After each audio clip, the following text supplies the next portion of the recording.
quiero agradecer a las personas que están ahí en el internet y a los que estamos aquí, pues bienvenidos. Vamos a hacer un remate esta noche. Hoy, como sabemos, tenemos a Acción de Gracias, nuestra Santa Cena, y pues vamos a tener un tiempo muy especial. Hoy vamos a rematar lo que hemos venido hablando de las perlas y sobre este seminario que hace 2 meses largo hemos venido trabajando sobre el plan y el propósito de Dios. ¿Qué tengo que ver yo con eso? Y quiero decirles que estamos muy agradecidos porque, gracias, hermano. Gracias, mi amor. Por la recepción que hemos encontrado en ustedes y pues hoy vamos a complementar y a cerrar un poco más algo que ya habíamos tocado en las semanas anteriores y que las personas en las pastorales, en las llamadas nos han pedido que lo sigamos trabajando y lo volvamos a insistir. Por eso es importante que hoy volvamos a insistir en esto que es tan importante, porque finalmente cuando descubrimos cuál es el plan y el propósito de Dios y nos metemos en ese plan y en ese propósito, pues nos estamos asegurando de estar haciendo lo que Dios quiere que hagamos. Ese es el gran desafío de la iglesia de hoy en el siglo XXI, que estemos seguros de estar haciendo y cumpliendo el plan y el propósito de Dios.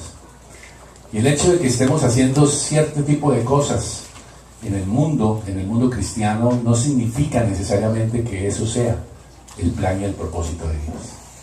La iglesia siempre ha tenido ese gran desafío de enfrentar lo que en cada época, en cada momento de la historia de la humanidad, el mundo ha ofrecido. Y la iglesia siempre ha tenido la tentación de salirse del plan y el propósito de Dios para meterse en el plan y el propósito del mundo. Y no podemos negar que hay riesgos reales en nosotros de traer a la iglesia muchas costumbres del mundo. Y Jesús dijo: no améis ¿a quién? No améis al mundo. Por eso es importante que nosotros hemos estado reflexionando sobre cuál es el plan y el propósito de Dios, porque finalmente lo que Dios ha definido como plan y propósito, pues va a ser lo que Él va a promover y lo que va a premiar. Vamos a Efesios capítulo 2, si me acompañan. Nuevo Testamento, libro de Efesios capítulo 2. Los que tengan necesidad de Biblia, por favor. ¿Quiénes necesitan Biblia? Ludwig, por favor, ayúdenme a repartir. Allí hay 2 personitas que necesitan Biblia. Laurita, su merced, prestan unas Biblias ahí, por favor. Efesios capítulo 2, versículo 10. De antemano, disculpen la tos. Dice la palabra de Dios en Efesios capítulo 2, versículo 10, que antes que el mundo existiese, Dios hizo algo. Dice, porque somos ¿qué? Hechura suya. O sea, que usted y yo tenemos la razón de ser de nuestra vida, nuestro propósito, nuestra razón de vivir, nuestra manera de pensar, de vivir, está hecha de acuerdo a ¿qué? Dice, a la hechura de Jesucristo. ¿Qué significa hechura? Cuando usted le dice, ve, hagamos este vestido con esta hechura, hagamos este piso o hagamos esta casa con esta hechura, es el molde. Luego quiero que recordemos, familia, que hay un molde que el Señor Jesucristo estableció. ¿Cuál es el problema y el peligro? Por ejemplo, Dios estableció una hechura para el matrimonio. Dios estableció un diseño para el matrimonio. Dios estableció una hechura y un diseño para el soltero. Dios estableció una hechura para las finanzas. Y el peligro y el problema, ¿cuál es? Que nosotros de una u otra manera estemos desconociendo esa hechura, ese modelo, ese molde, y estemos tratando en nuestras buenas intenciones de plantear lo que nos parece, lo que nos gusta, lo que pensamos que es realmente lo que se necesita. Y cuando nos subimos a una autopista, como siempre colocamos ese ejemplo, yo no puedo manejar en la autopista como a mí me parece. No puedo manejar en la autopista como a mí me gusta. Tengo que manejar en la autopista ¿cómo? Según un molde, según una hechura. Por eso es que usted aquí en Estados Unidos maneja de una forma. Cuando vamos allá a Colombia, ¿cómo manejamos? Nos metemos a la hechura del desorden.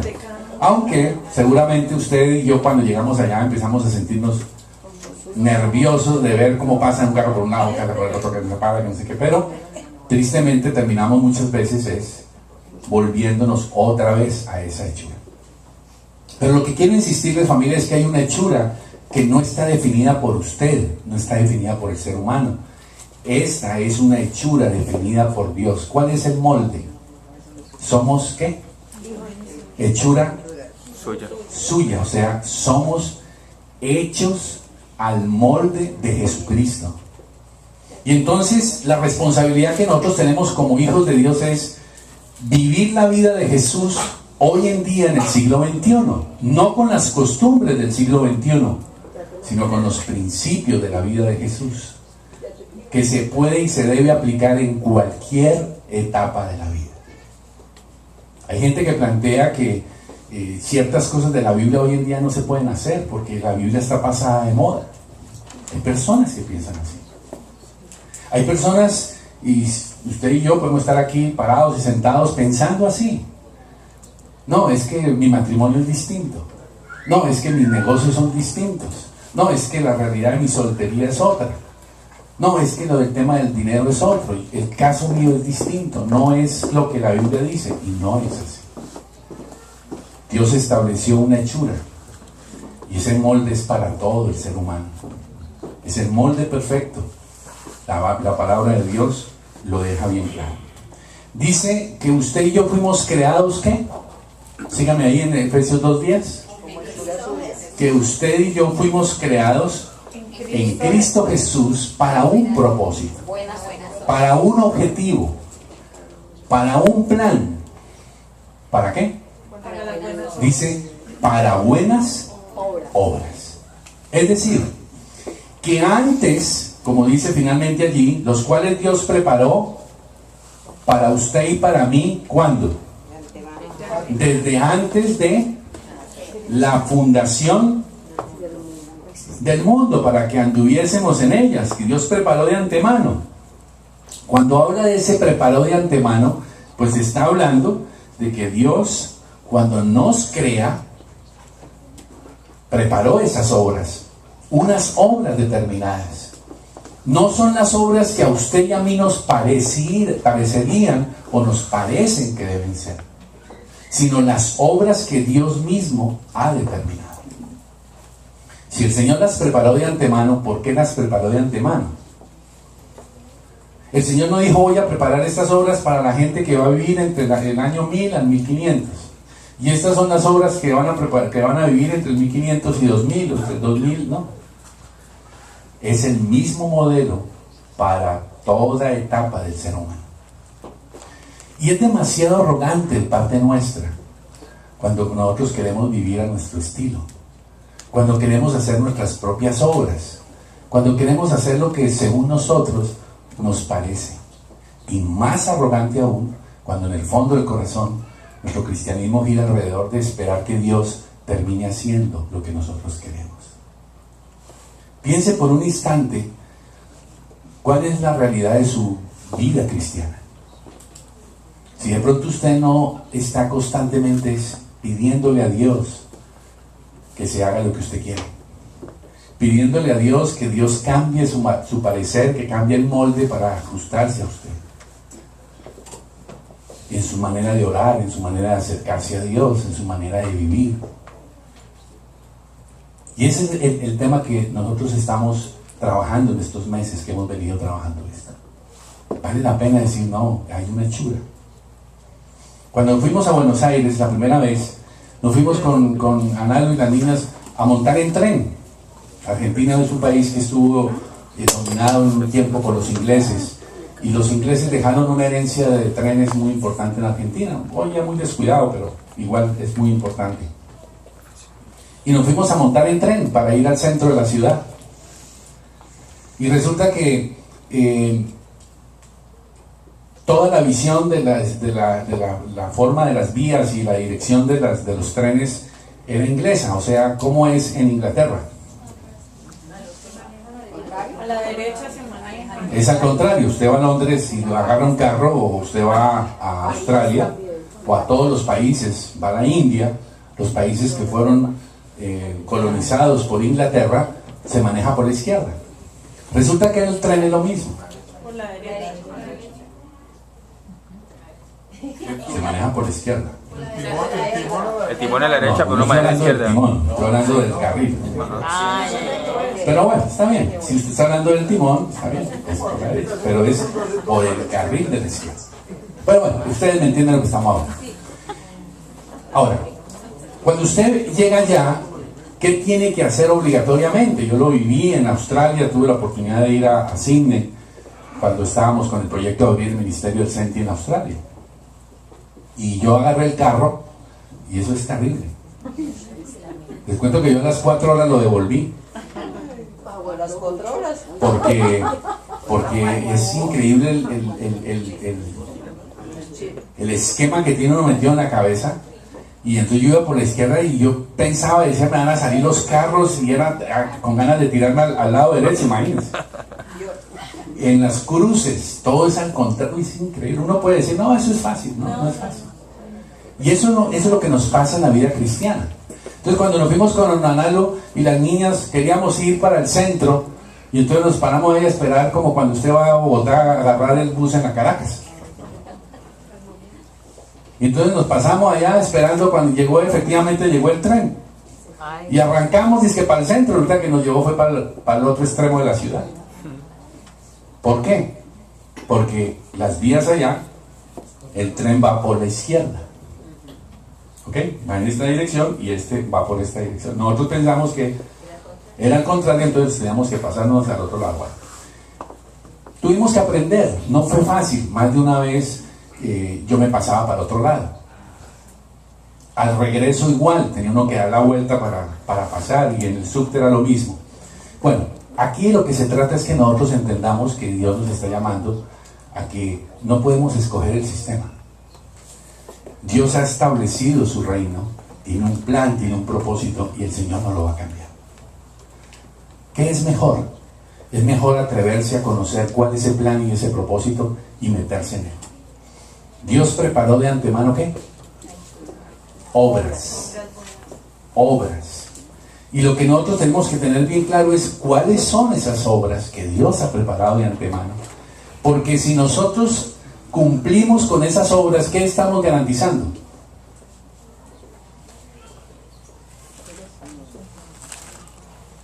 ¿Qué estamos garantizando? Si a usted y a mí nos hubieran dicho, bueno, antes de que yo lo vaya a hacer que usted nazca, este es su plan y su propósito, y estas son las obras que usted va a cumplir. Si nosotros recibiéramos eso en ese momento, ¿cómo viviríamos?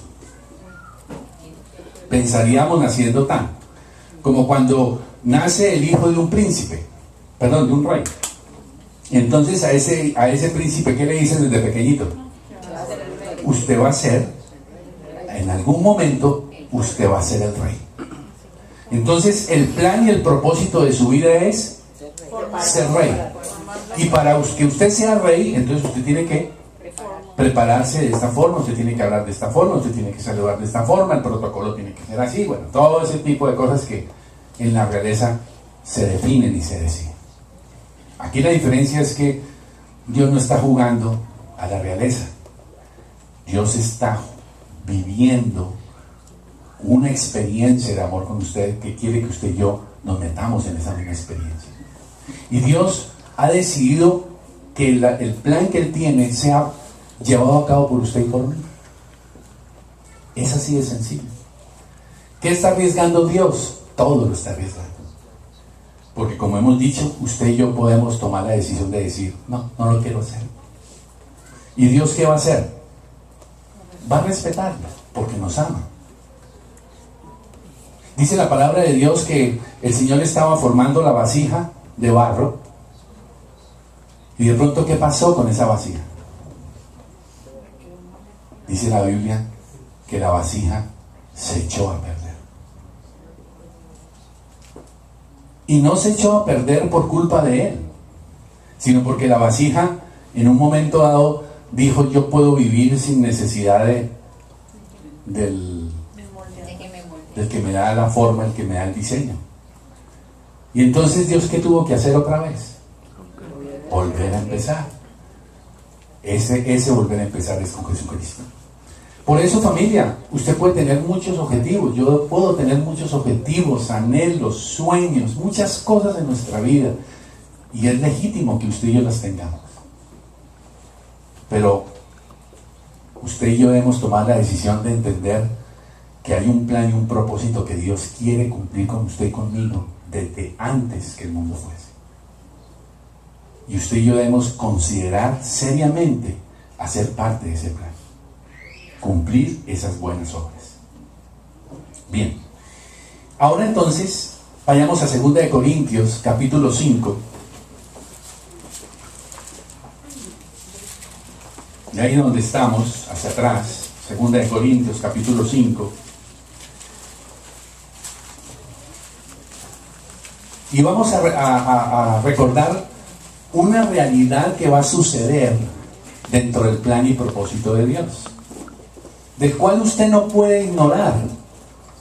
Ya sea que usted lleve 20 años en las cosas de Dios, o sea que usted venga hoy por primera vez a una reunión cristiana, usted no lo puede olvidar.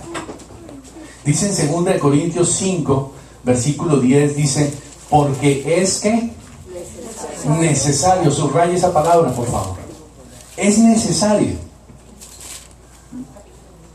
Ese es necesario en el corazón de Dios, ¿qué significa? ¿Habrá alguien que pueda zafarse de ese necesario? No. Todos vamos a pasar por allí. Dice, es necesario que todos nosotros, ¿quién le está hablando a quién? ¿Quiénes son todos nosotros? Le está hablando allí el apóstol Pablo a la iglesia del momento, que era la iglesia de Corinto. O sea, ¿le estaba hablando a cristianos o a no cristianos? Le estaba hablando a cristianos. La pregunta es, ¿entonces este versículo es para usted y para mí? No sé. Ya depende de que si usted ha tomado una decisión en su corazón por Jesucristo, pero pues, asumimos que sí. Y si usted todavía no ha tomado una decisión por Jesucristo, pues tiene la oportunidad de revisar en su corazón. Acuérdense lo que varias veces hemos dicho, el hecho de que usted vaya y se meta a su garaje, no lo convierte en coche, en carro. El hecho de que usted asista a una iglesia no lo hace hijo de Dios. Tenga cuidado. Revise en su corazón su decisión por Jesucristo. Porque es necesario que todos, no hay excepción, todos nosotros, ¿qué dice? Comparezcamos. ¿Qué significa el verbo comparecer? El verbo comparecer significa ser puesto de manifiesto. Es decir, se hará una manifestación, se habrá una demostración y una revelación pública del carácter y los motivos de cada uno. Vuelvo a repetirlo. Es necesario que usted y yo comparezcamos. ¿Qué significa comparecer? Demostración pública, revelación pública, manifestación pública del carácter y de los motivos de cada cristiano. Siga leyendo el versículo. Todos comparezcamos. ¿Ante quién? Ante el tribunal de Cristo. ¿La palabra tribunal nos asusta? ¿A qué suena cuando a usted le dicen que tiene que ir a un tribunal? O a un juzgado. Usted no se pone feliz porque, ay, que estoy feliz, ¿qué pasó? No, pues tengo que ir a donde el juez. Estoy feliz, no. Pero aquí no es el juez, no es un tribunal de Dios, sino es un tribunal de ¿quién? De Cristo. Y este comparecer no es para juicio, sino para ¿qué dijimos? Para que se muestre, se revele el carácter y el motivo de lo que usted y yo hemos hecho, la razón por la que lo hemos hecho, el motivo por el que lo hemos hecho. Dice, sígame leyendo ahí, ¿para que qué? Para que cada uno, póngale cuidado, ahí no hay una excepción de que no, a mí no me van a llamar. No, cada uno va a ser evaluado, cada uno va a ¿qué? A recibir. ¿Qué se puede recibir en ese tribunal? Usted va a recibir algo. O recibe corona o recibe pérdida. Pero algo va a recibir. Y yo quiero animarle, jóvenes, adultos, mamás, papás, piénsenlo por favor. Nosotros tenemos una visión muy equivocada y muy limitada de lo que es la vida. Y vivimos en función de una cantidad de necedades. Y yo lo que quiero es que usted, por el Espíritu Santo, considere en su corazón vivir según el plan y el propósito de Dios. Piense por un instante, esta pérdida no es de salvación. Esta pérdida no es que si usted tuvo pérdida entonces se va a ir para el infierno. No, no tiene nada que ver con la salvación. Si usted ha invitado a Cristo genuinamente, si usted ha reconocido lo que Jesús hizo en la cruz del Calvario, si usted tiene temor de Dios para vivir su vida y reconoce el valor de la sangre de Cristo Jesús, su salvación no está en peligro, está garantizada. Aunque usted se vaya a vivir neciamente. Pero este tribunal no es, como dice ahí más adelante, lo vamos a ver en otro versículo, que no va a haber pérdida de la salvación, sino que va a haber pérdida de ¿qué? Pérdida de coronas, pérdida de premios.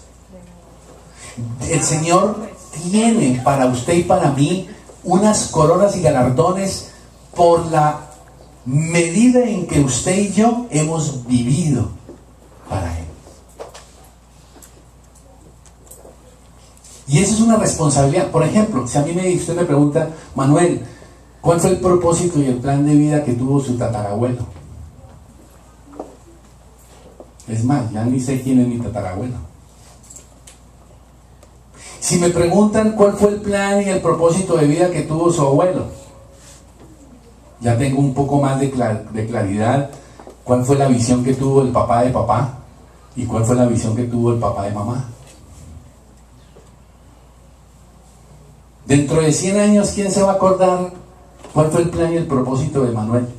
De la vida de Manuel y de la vida suya. Nadie se va a acordar.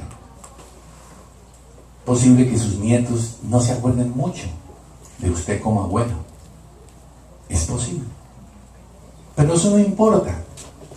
Lo que importa es que un día, dice este versículo, usted y yo vamos a comparecer ante Jesús, ya no para ser enjuiciados al infierno, sino para ser premiados, y vamos a tener que responder para decir, yo estuve en el plan tuyo, en el propósito tuyo. Y aquí están las buenas obras que yo entendí que debía hacer. Perdón, líder. La semana pasada yo estaba hablando con una amiga que es cristiana hace muchos años pero habíamos perdido contacto y hace años no hablábamos. Empezamos, o sea, la llamé y resulta que hace 2 años ella tenía 4 meses de embarazo y el bebé se le murió y le hicieron una cesárea y ella ya estaba muy mal y ella murió. Y ella me contó y me hizo erizar y llorando y todo eso fue hace 2 años. Ella subió al cielo, muerta clínicamente, y Dios tenía una balanza inmensa. Y empezó, y le dijo, voy a pesar todas tus obras buenas y tus obras malas. Y ella dice que él empezó a pesar lo bueno y que empezó a colocar todo lo que ella había hecho. Ella es bailarina en la iglesia cristiana, ella siempre ha bailado. Y ella dice que Dios le pesó hasta las zapatillas de ballet que ella usaba, las puso en la balanza.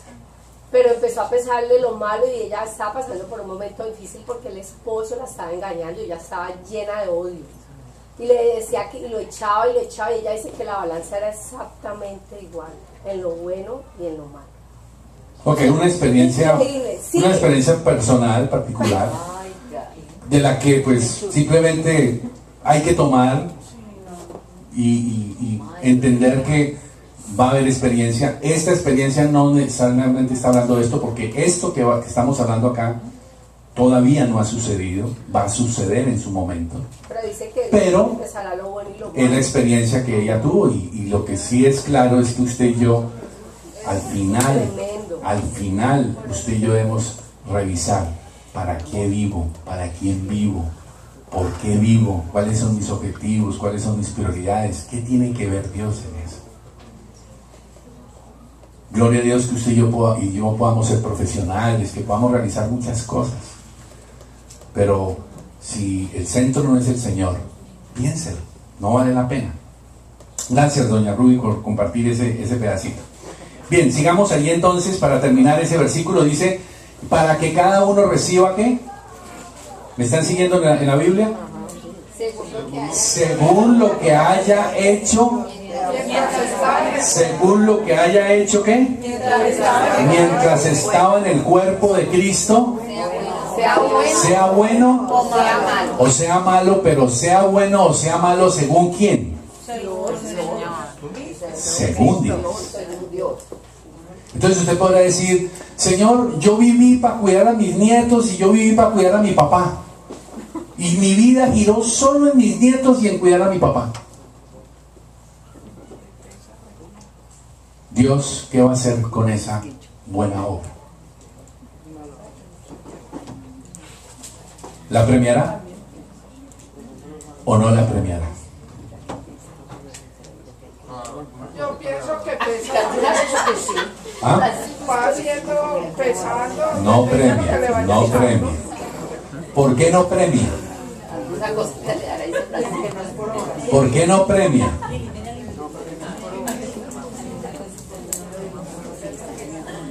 Choca, ¿cierto? Que choca la cosa. La pregunta es, ¿el propósito de Dios con esa persona fue que viviera para los nietos y para su papá? Ese no fue el propósito. Es una decisión muy noble y muy hermosa. Pero le voy a decir lo siguiente. Esa es una responsabilidad que usted tenía que hacer y punto. Es como si usted le fuera y le dijera al jefe, vean jefe, aparte de lo que usted me paga de $20 la hora, usted tiene que darme un premio.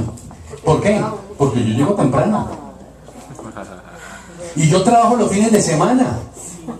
He dejado a mi papá, he dejado a mi mamá, he dejado a mis nietos, he dejado a mi hijo por venir a trabajar cuando usted me ha necesitado. Debe darme un premio.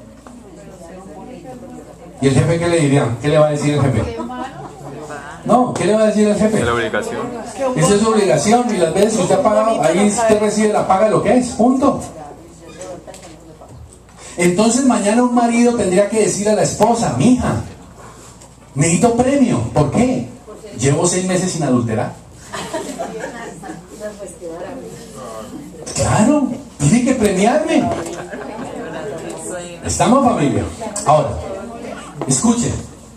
La palabra de Dios dice, honra a padre y madre. Está bien.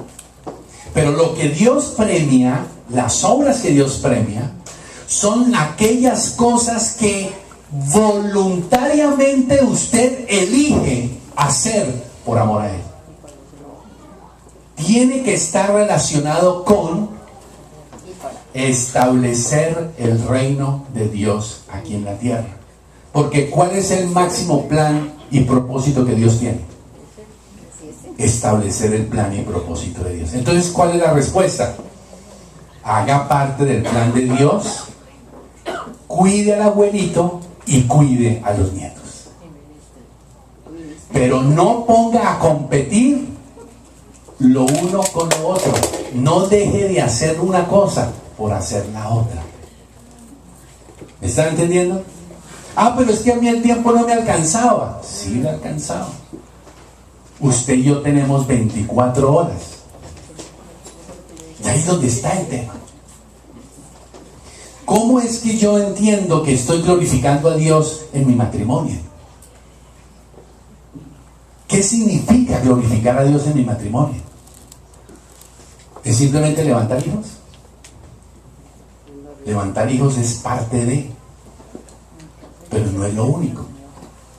Por eso es importante que nosotros entendamos cuáles son las obras que Dios preparó de antemano, para que usted entienda que si Él las preparó, es lo que Dios nos está llamando a que hagamos.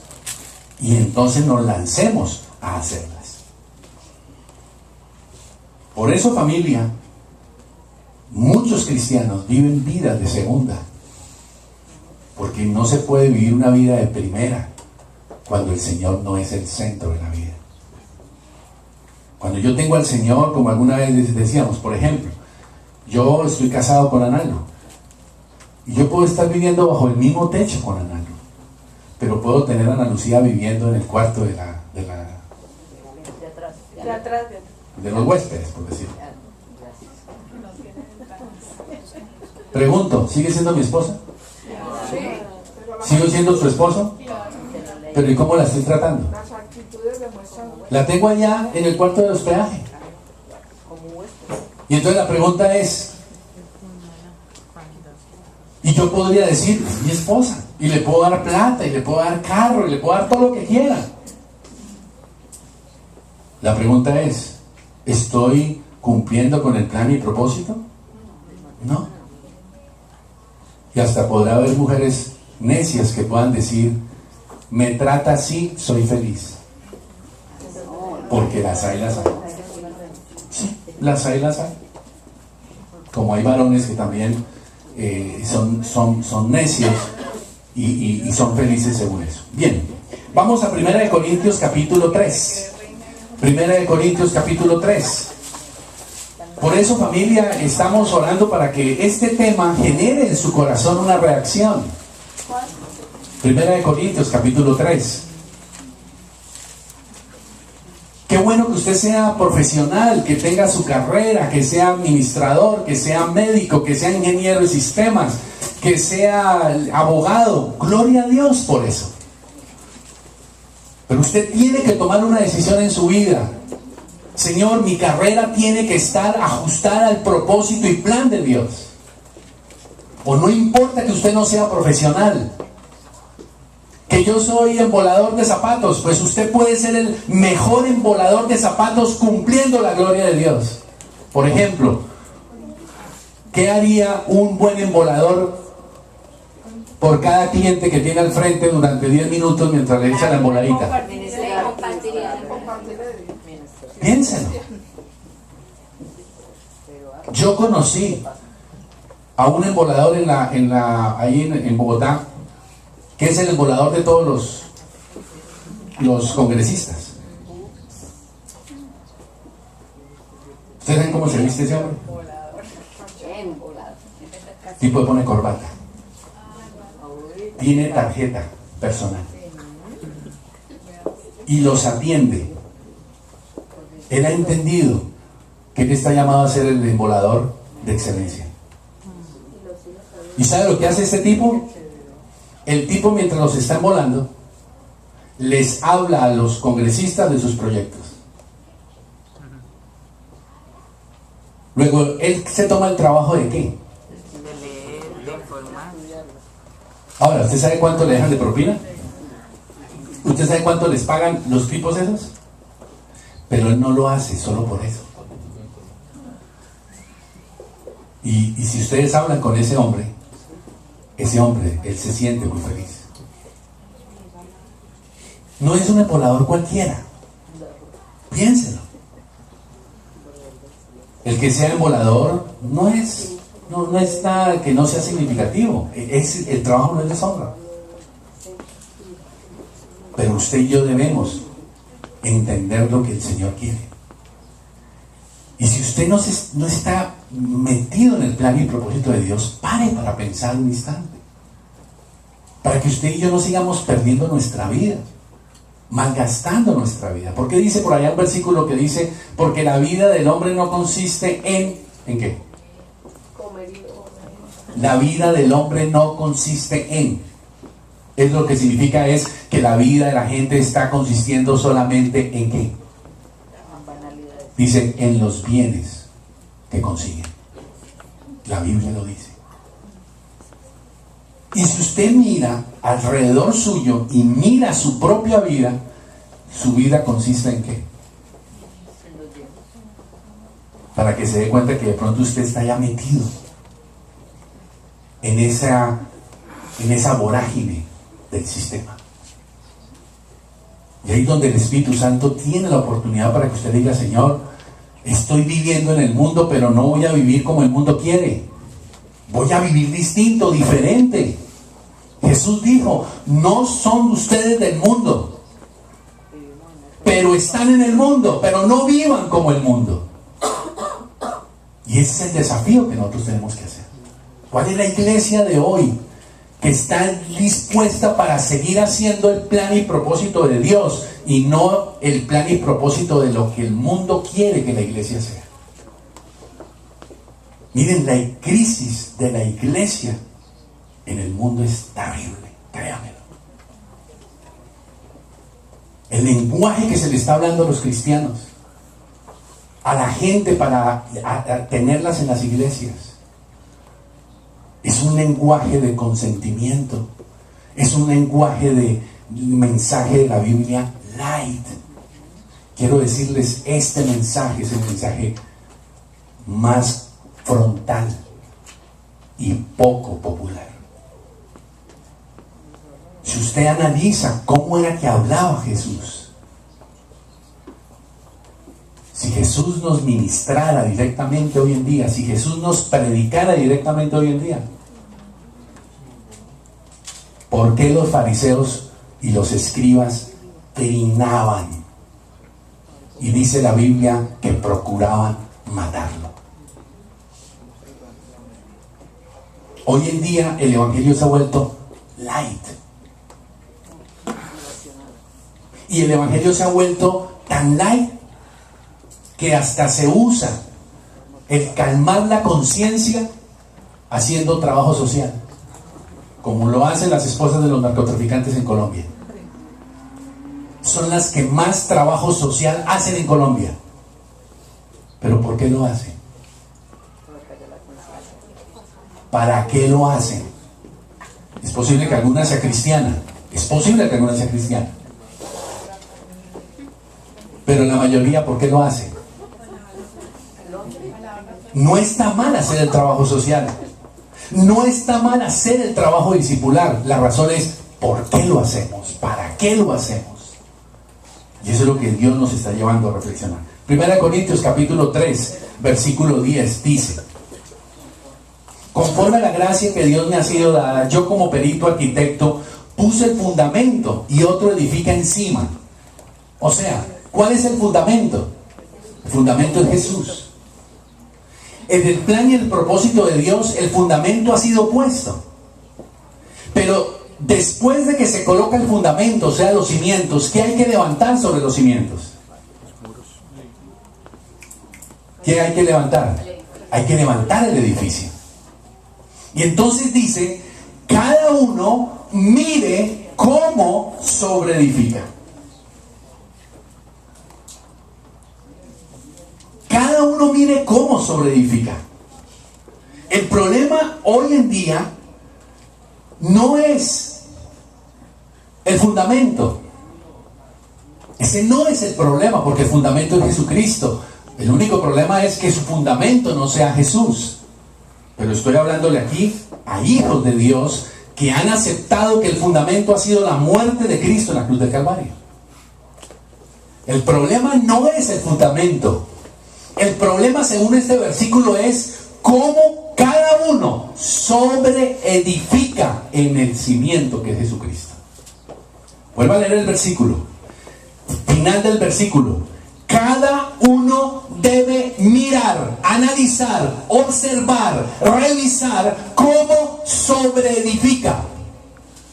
Y cuando habla de sobreedifica es cómo es que está haciendo, usted y yo estamos haciendo las obras que Dios mandó hacer para edificar el cuerpo de Cristo.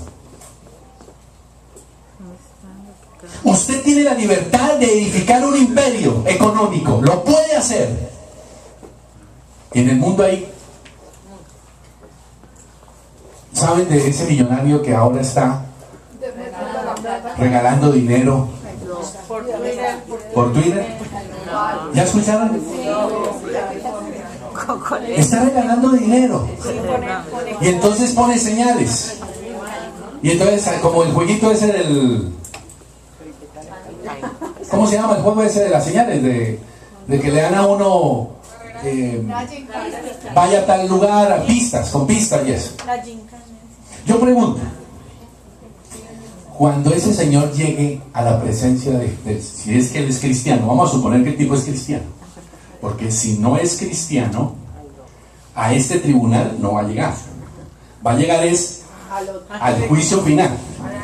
De eso ni hablemos. Pero vamos a suponer que este señor es cristiano y está regalando plata. Entonces, ¿qué está haciendo? Gente tan buena está regalando dinero. El tipo no es amarrado, está compartiendo su fortuna. Yo pregunto, ¿será eso sopesado?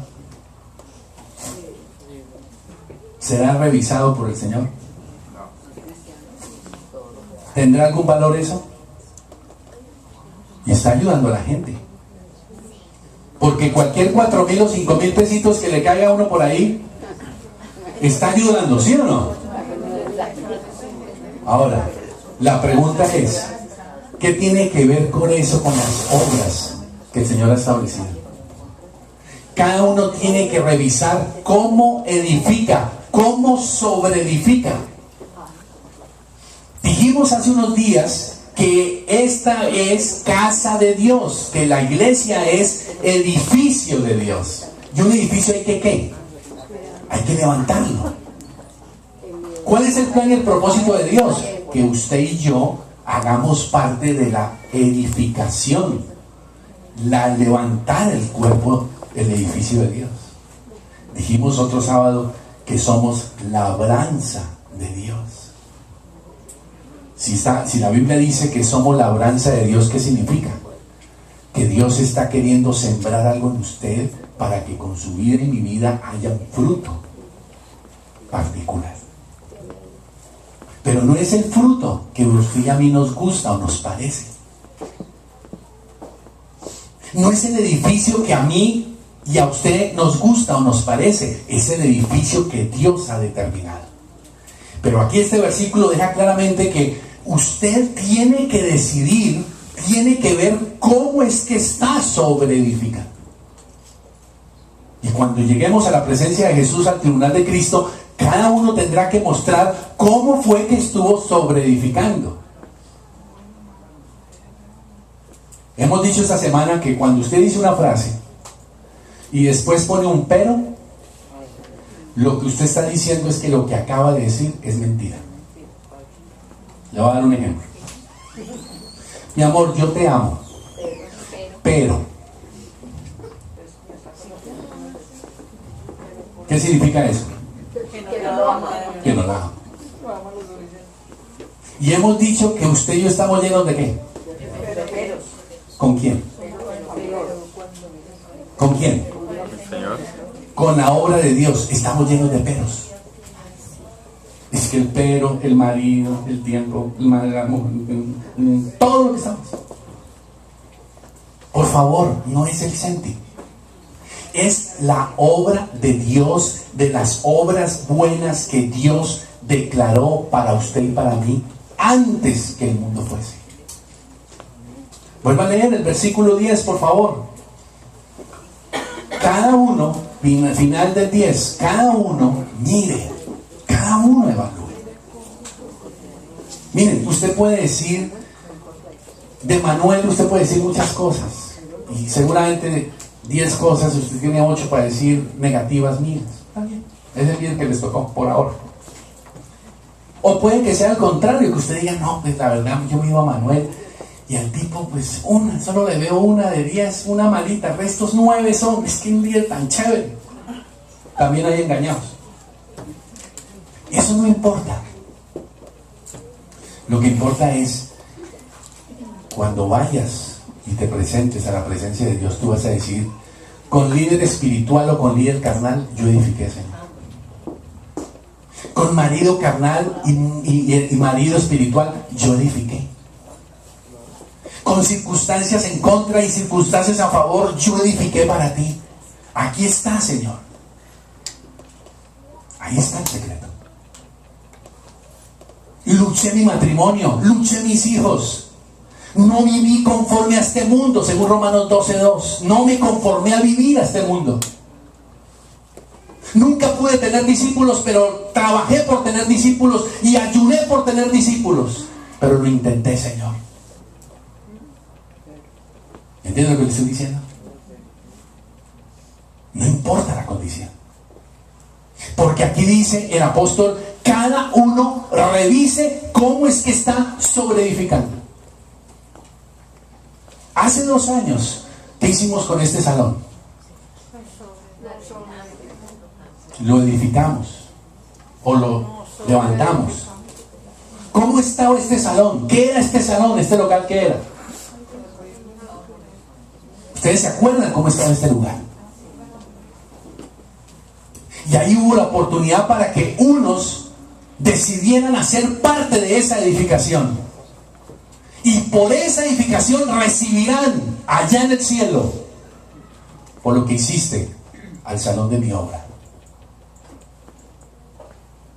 Gente que dijeron, líder, estoy listo para pintar, estoy listo para barrer, estoy listo para tragar polvo.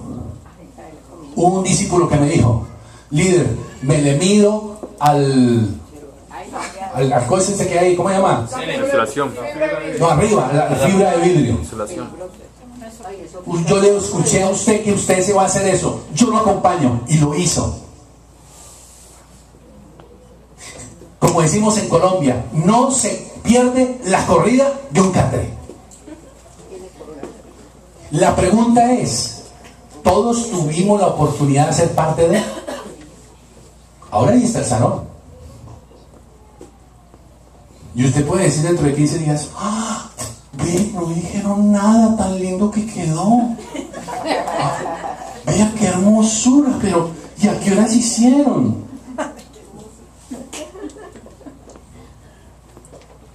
Ya los que se han ganado, ahí están. Saliendo a la 1, 2, 3 de la mañana, viniendo después de trabajar. La pregunta es, si lo está haciendo para que los pecados le sean perdonados, tipo está grave y no va a recibir nada en el tribunal de Cristo. Pero si lo está haciendo diciendo, Señor, me diste el talento de recoger basura, pues voy a ir a recoger basura.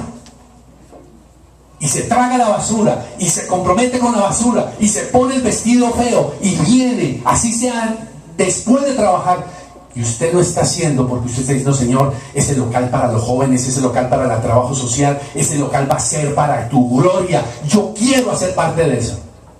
Ahí tú estás sobre edificando.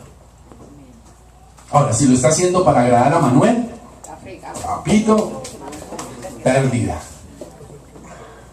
Si lo está haciendo para ser protagonista y salir.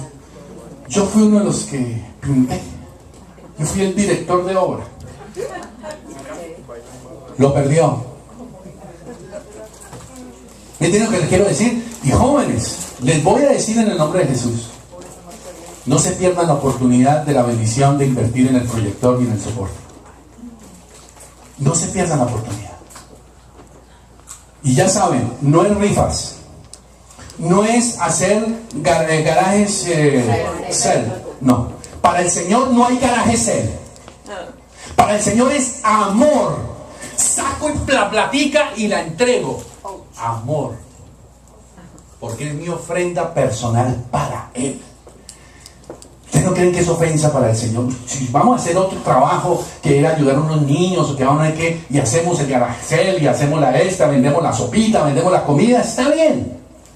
¿Usted no cree que es ofensa para el Señor tener que decirle, Señor, tuvimos que ir a vender comida para traerte para la obra tuya?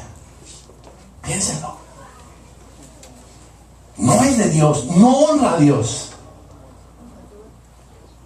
La viejita que entregó, cuando ella entregó su diezmito y su ofrenda, dijo el Señor Jesús, dijo, ella entregó más que todos. Y los discípulos dijeron, Señor, si vieras los cheques de los que están aquí, quedan duros. Esta se le oyó, es sonora, fue sonora la ofrenda, se oyó la moneda cuando cayó. Jesús dijo, ella dio más que todos ellos, porque dio lo que ya no más tenía, dio todo el sustento. ¿Se da cuenta? Es la actitud. Que el ministerio en inglés, me robo esa bendición. Que el ministerio de damas mañana, me robo esa bendición. Que el ministerio de matrimonios, me robo esa bendición. Que ahora que vamos a empezar el trabajo social, me robo esa bendición. Yo estoy ahí, en la jugada. Usted tiene la decisión. Cada uno mire como qué. Sobre edifica. Versículo 10. Versículo 11. Porque nadie puede poner otro fundamento que el que está puesto, el cual es Jesucristo. Y si sobre este fundamento alguno edificare, usted puede con el salón ahora edificar ¿qué? Oro. Usted puede evangelizando edificar oro. Usted agarró esas 4 boleticas que recibió, usted ayunó, usted fue por las 10 mujeres, le habló a 10 mujeres y no le llegó ninguna mañana. Pero lo hizo. Usted lo hizo. Va a recibir oro. Pero si usted apenas dijo 4 y dentro de 3 meses se encuentran las 3 boletas por ahí y ni siquiera la suya, porque la suya ni la usó, recibirá pérdida. Porque usted y yo tuvimos la oportunidad. No lo tome a mal. Yo viví 5 años en Brasil y tuve la oportunidad de aprender portugués. Gracias a Dios aprendimos. ¿Pero sabe por qué? Porque nadie nos hablaba en español. Usted puede llevar aquí muchos años. Yo ya estoy en ese grupito. Ya llevo 6 años en Estados Unidos. Y yo ya en 6 años debería estar hablando inglés. Y hasta hace 2 semanas, 3 semanas, mi disculpa era. ¿Saben cuál era mi disculpa? Que se den cuenta el diablo cómo lo engaña a uno. Es que mi trabajo es en inglés, en español. Por eso yo no hablo inglés. Y un día le dije a Nadia, le dije, ¿sabe qué, mija? Yo debería irme 6 meses para Dakota del Sur, para Nebraska. Yo me voy 6 meses para Oklahoma, allá nadie me habla en español, y yo regreso en 6 meses y ya vengo hablando inglés. ¿Eso qué son? Los atajos. Entonces, ¿qué estaría yo dispuesto a hacer? Por mi pereza, sacrificar mi esposa, mis hijos y el ministerio. ¿Me entienden lo que le quiero decir? Ahora, ¿por qué quiero hablar inglés?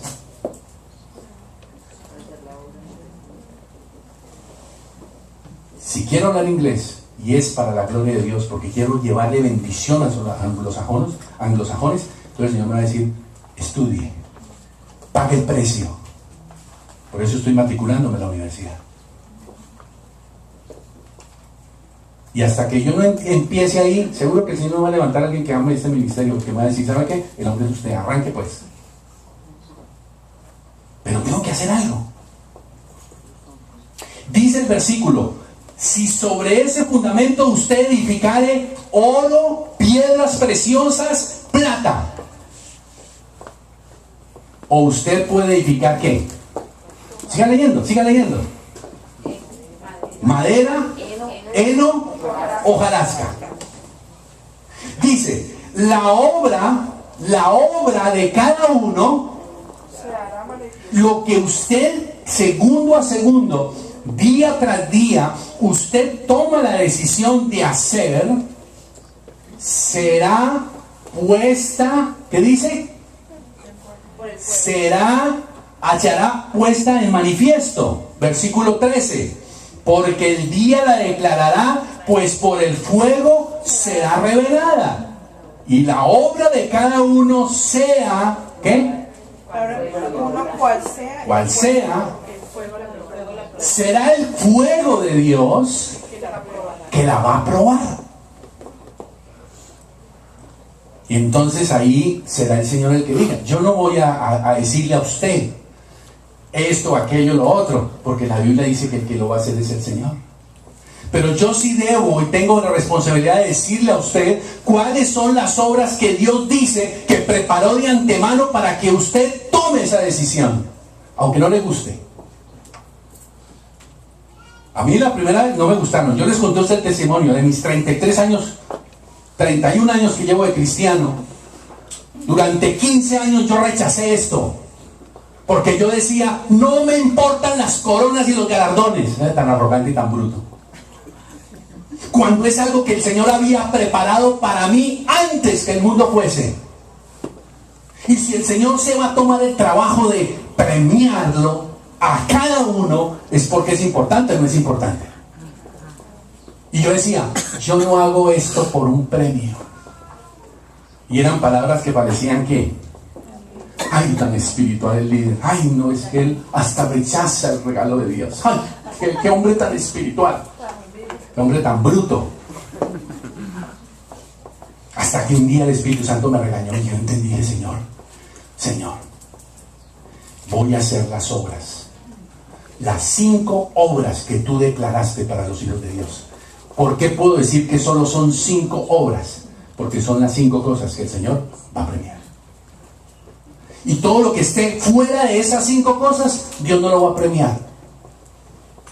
Y yo quiero asegurarme de hacer esas 5 cosas. Y haré algunas otras más. Si por alguna razón mañana tengo que traerme a mi viejo a cuidarlo, lo voy a hacer. Pero nunca pondré a mi padre como disculpa. Nunca pondré a mi esposa ni a mis hijos como disculpa para buscar a Dios, como muchos lo hacemos. ¿Por qué no está? Ay, es que mi marido. Ay, es que mi mujer. Ay, es que mis hijos. Ay, es que esto. Y esa es la realidad suya y mía. Estamos todos los días enfrentándonos a esto. Yo quiero pedirle que usted escuche el gemir del Espíritu Santo de una iglesia que está despistada, familia. De una iglesia que está solo pensando en beneficio personal, solo para mí, mi mujer, mis hijos, mi trabajo, mi mujer, la plata, el alquiler, esto, la comidita y eso, tal. La vida suya y mía no puede girar alrededor de eso. Dios es un Dios de suficiencia y de bendición, en la que usted podrá ser prosperado, pero ser prosperado para que usted haga el plan y el propósito de Dios. ¿Por qué Salomón le dijo al Señor: Señor, no me des tan poquito que yo voy a renegar de ti? Pero por favor te pido, no me des mucho porque me olvido de ti. ¿Qué oración tan sabia, sí o no? No, oración carnal. Era una oración honesta, pero absolutamente carnal. Porque la pregunta es: ¿y si tengo poco, mi amor hacia el Señor qué? Si tengo pérdidas, mi amor hacia el Señor qué?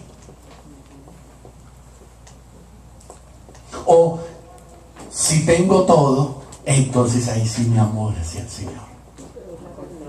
¿No vio que eso fue lo que Satanás le dijo a Dios?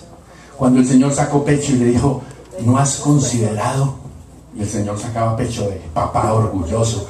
¿No has considerado a mi hijo siervo Job? Dijo, apartado del mal, temeroso de Dios, recto. ¡Wow! ¿De quién están hablando? De uno, ¿cierto? Sí, yo soy ese, sí, yo soy ese. ¿Sabes qué dijo el diablo? Dijo, claro, si usted le da todo lo que le da, en balde, solo déjeme lo toco para ver lo que va a hacer.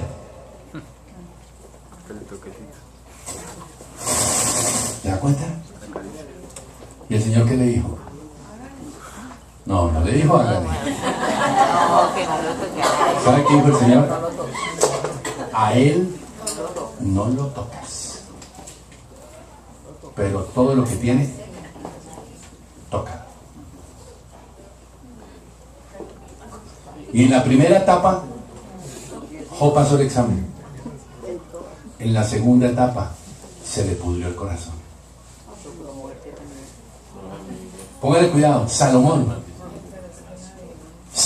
fue un hombre que llevó el más grande esplendor en el reinado de Salomón. Escuchen, fue el mayor esplendor de prosperidad para el pueblo de Israel, pero fue el mayor decaimiento espiritual para Israel. ¿Cómo explica usted eso? Porque Dios es bueno. No mida su relación con Dios y no mida quién es Dios por lo que le da o por lo que no le da. Por favor. La única medida es su presencia. Usted puede hacer cosas extraordinarias a la gente. No está mal que las haga. Pero la medida del Señor es, dame, hijo mío, tu corazón. Y dame, hijo mío, tu corazón para que seas instrumento en mis manos, para que seas la voz mía, para que sean los oídos míos, para que sean las manos mías. Ahí está el secreto. ¿Qué le pasa a la hojarasca cuando llega el fuego? ¿Qué le pasa a la madera cuando llega el fuego? ¿Qué le pasa? ¿Qué más había ahí? El heno. Pero hay tres materiales ahí que son de alguna manera indestructibles, que son el oro, la plata y las piedras preciosas. Aunque hay un grado en el que la plata y las piedras preciosas ya no aguantan un nivel de fuego. En cambio, el único que sí aguanta cualquier nivel de fuego es el oro. Piénselo, para que usted en el nombre de Jesús lo considere. Vamos entonces a ver las 5 coronas, las 5 obras que Dios preparó de antemano para invitarle a que usted lo considere en el nombre de Jesús como prioridades para su vida. Vuelvo y le digo, bendito sea Dios por el objetivo de la carrera que está estudiando doña Helen. ¿Qué es lo que está estudiando usted mismo? Nutrición. Bendito sea Dios por esa nutrición. Nunca te olvides estas 5 cosas, además de la nutrición. ¿Y Dios va a usar la nutrición para qué? Para que tú construyas, a raíz de la nutrición, sea una bendición para. La pregunta es, ¿Dios necesita una nutricionista? Si usted cree que Dios necesita un ingeniero de sistemas, necesita un administrador, necesita un abogado, no necesita eso. 3 niveles de coronas. Primer nivel, los que están apuntando, tiene que ver con lo personal. Las 2 primeras coronas tienen que ver con lo personal, no tienen que ver con los demás, tienen que ver con lo personal. La primera corona es 1 Corintios 9:25. Se llama la corona incorruptible. Vamos a leer rápidamente. 1 Corintios 9:25. Dice así: todo aquel que lucha, de todo se abstiene. Ya ahí empiezan los problemas. Está diciendo que los hijos de Dios debemos abstenernos de todo. ¿Y a quién le gusta eso? A ninguno nos gusta eso. Cuando nos sirven el chicharroncito, nos sirven nos sirven todo eso que es malo para la comida, ahí es donde se tiene que aparecer el ¿qué? El dominio, la nutricionista. Se abstiene de todo. Se abstiene de todo. ¿Qué más dice? Síganme, por favor. Estamos. Versículo 25. Todo aquel que lucha de todo se abstiene. Ellos a la verdad para recibir una corona corruptible, pero nosotros una incorruptible. Entonces, apúntelo por favor. Primera corona. Primer nivel de coronas son las dos primeras. Tienen que ver con mí mismo. Tiene que ver la corona incorruptible sobre victoria sobre el viejo hombre. Victoria sobre la manera vieja de vivir. Se negarse a uno mismo. Desechar los deseos personales. Abstenerse, luchar. Tomar decisiones radicales en su lenguaje, sus relaciones, sus reacciones, su santidad. Los que trabajamos eso y tenemos decisiones radicales en lo personal y tomamos victoria sobre la antigua manera de vivir y empezamos a crecer para que Cristo crezca y yo mengüe, recibiremos ¿qué? La Corona incorruptible. ¿Tuvo que ver algo ahí el prójimo? No. ¿Tuvo algo que ver la mujer, el marido, lo que le hace? No. Lo primero que el Señor va a premiar: tu actitud contigo mismo. Segunda corona dentro del primer nivel de coronas, Santiago 1:12. Santiago 1:12 está dentro de lo personal también y dice así: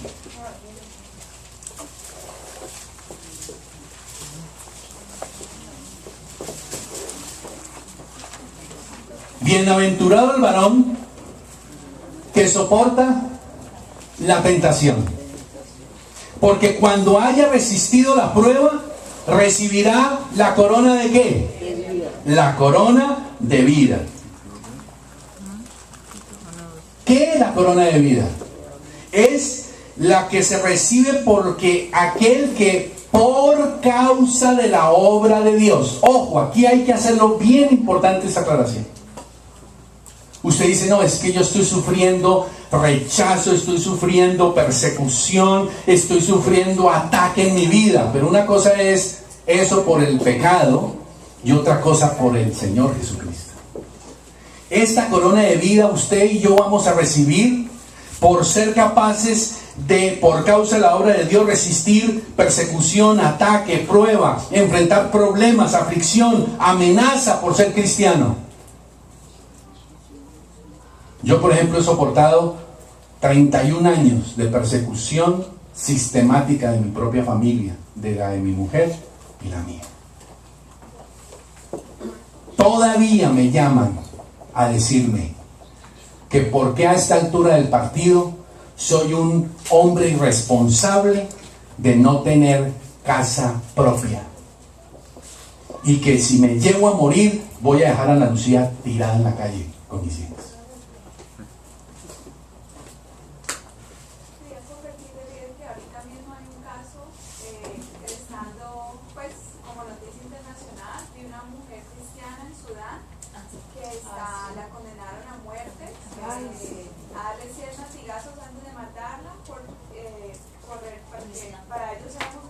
Es del Islam. Pues es cristiana ahorita, pero su papá la abandonó y la mamá es cristiana y ella la crió como cristiana. Entonces le está diciendo que tiene que renunciar y ella no renuncia. Y la van a matar. Ahora, lo único que tendría que decir es que no soy cristiana y listo, la liberan. Pero ahí donde está. Y está sucediendo ahora. Ahora, ¿cómo es el cristianismo en Sudán?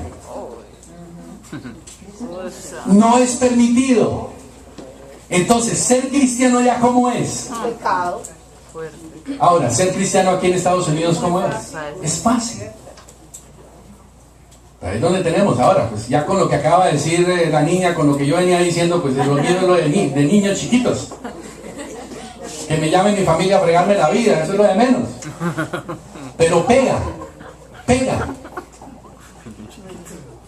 Pega cuando mi hija mayor me llama y me dice, papá, ¿y su seguro de vida? ¿Y su retiro? ¿Y si usted le da por una enfermedad grave? ¿Qué cobertura tiene usted? Entonces la respuesta de 33 años. Mi hijita, Dios es bueno. O sea, la respuesta de estúpidos. Y uno tiene que enfrentar eso. Aunque ya Laurita, gracias a Dios, ha dejado el temita, ¿no? Pero de vez en cuando le da. Mi hermano la vez pasada me dijo, Molito, ¿en serio? Si tú te mueres, ¿qué va a pasar con Ana Lucía? ¿Dónde la vas a dejar? Dije, hermano, no tengo pago ni el entierro mío. Y es cierto, no tengo pago ni el entierro. Pues nadie está pensando en el entierro de mi mujer o en el entierro mío. Ahora, eso no significa que usted y yo podamos tener un seguro de vida y que tenga un programa de retiro. Todo está bien, hágalo, móntelo. Pero no viva para eso, por favor. No viva para eso. Vamos entonces ahora. Esa es la segunda corona. Entonces la pregunta es, si hoy fuera el premio, ¿cuánta corona incorruptible usted recibiría? ¿Cuánta corona de vida usted y yo recibiríamos? Pero claro, como no hablamos de Cristo, ¿quién nos persigue? Mañana en la reunión va a haber algo muy lindo, de un ejemplo de una mujer que se atrevió a hacer algo tremendo. Usted y yo haríamos algo que estaríamos dispuestos a ir a la cárcel por hablar de Jesucristo en este país. Usted sabe que hay lugares en este país que si usted habla de Jesucristo, se va a la cárcel.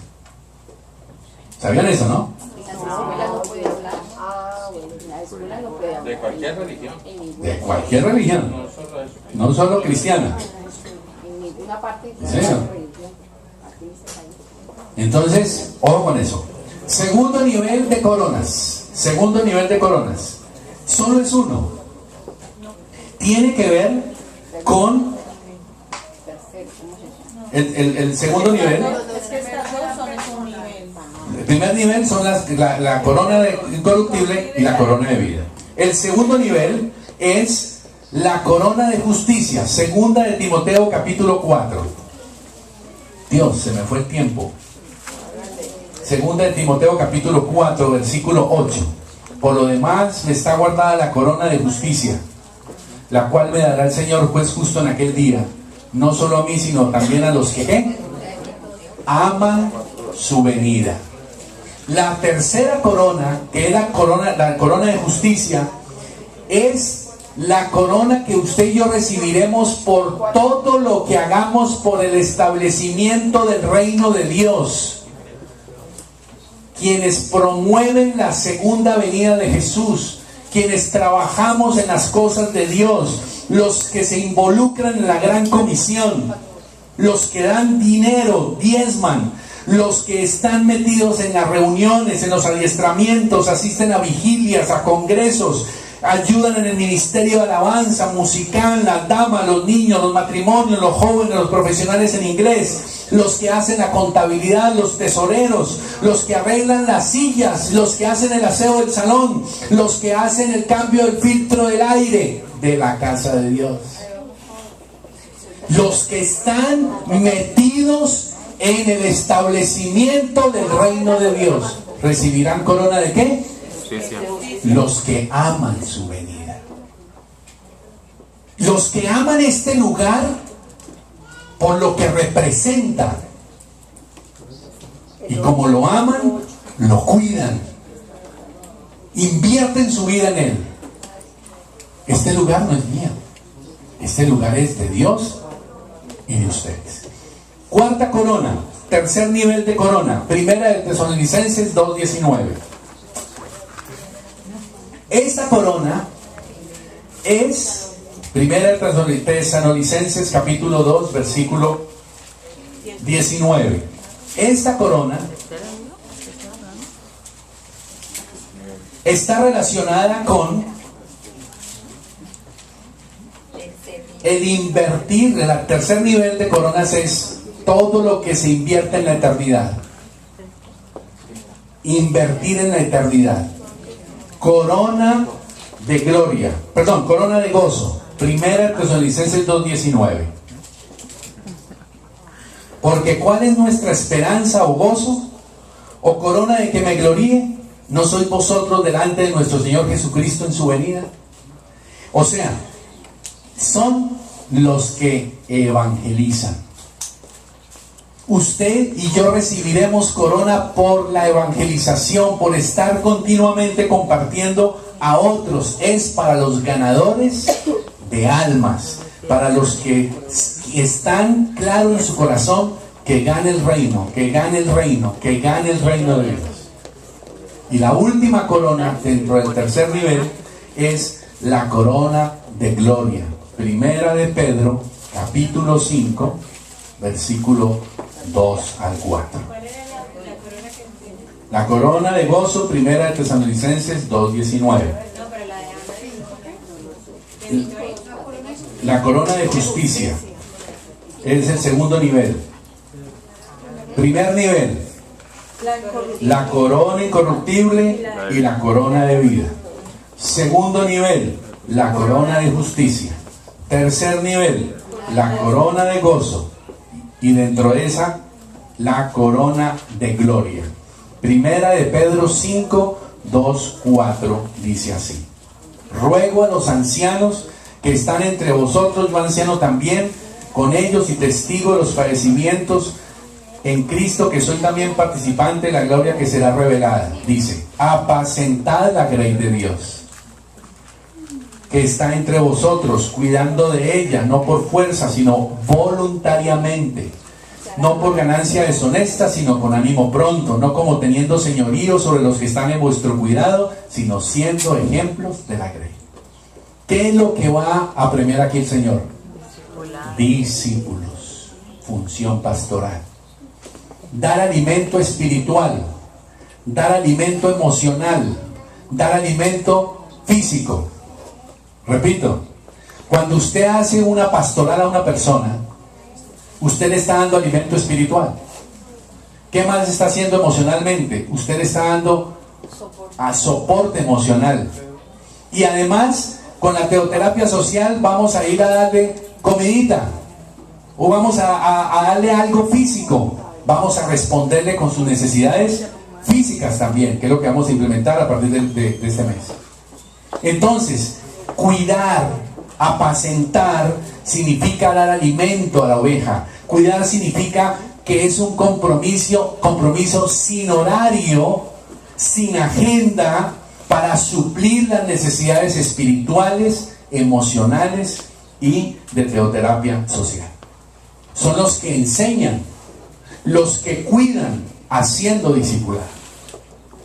Señor, es que yo solo evangelicé. Ok, recibirá corona por evangelización, pero yo nunca tuve tiempo de tener discípulos. Era muy difícil. Usted tiene la elección. No pierda esa corona. No pierda ninguna de las 5 coronas. Pastoree, como dice ahí, no por obligación, no por señorío, no por ambición económica, no como siendo tirano, sino siendo ejemplos de buen testimonio. Así que, familia, yo les quiero animar a que oremos y tomemos la Santa Cena pensando en estas 5 coronas. Yo le quiero pedir en el nombre de Jesús, antes de que se pongan en pie, que reflexionen. Se lo pido en el nombre de Jesús. Y si su vida cristiana entra en un choque y en una crisis, bendito sea Dios. Yo le quiero suplicar en el nombre de Jesús que ahora que vamos a tomar la Santa Cena, usted se quede para reflexionar en su corazón su realidad con estas 5 preciosas bendiciones que Dios tiene para usted. Si usted considera que no ha empezado, gloria a Dios. Si usted considera que va por la mitad, gloria a Dios. Si usted considera que va muy bien en las 5, gloria a Dios. Le pido que por favor nos pongamos de pie y vamos a terminar con nuestra Santa Cena, dándole gracias a Dios, pensando en esto. Me ayudan con la luz, por favor. Vamos a hacer una oración sencilla. Quiero animarles a que nos tomemos de las manos.